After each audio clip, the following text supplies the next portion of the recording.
So let's start with the beginning.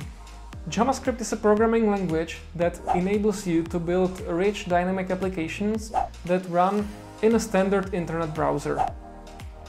JavaScript frameworks are a collection of JavaScript tools and libraries that are configured to work together and help you build these applications quicker and easier. Let's say you wanted to make your first pizza.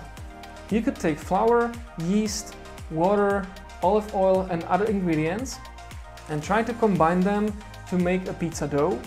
Or you could go to a market and buy an already prepared dough and focus on what you put on top, the actual pizza implementation. JavaScript frameworks are very similar. They give you all the tools you need that are configured together so that you can focus on the actual website implementation.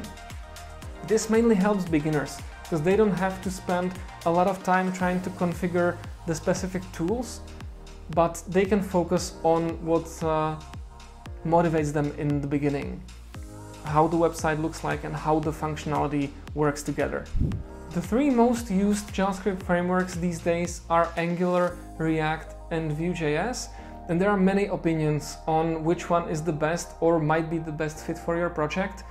If you're looking more into these comparisons on what would be the best choice for your next project, make sure to look at the links down in the description. You can find more information there. For me personally, I believe Vue.js is the most straightforward one for beginners because it lets them start quickly and it has a stellar documentation that they will find everything they're looking for right away. React is probably the most universal one, and Angular is a best fit for large enterprise projects where there are multiple teams working on a single repository. So I hope it's clear now what JavaScript framework is.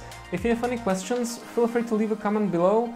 If you liked the video, make sure to subscribe, hit that bell button, and I'll see you in the next video.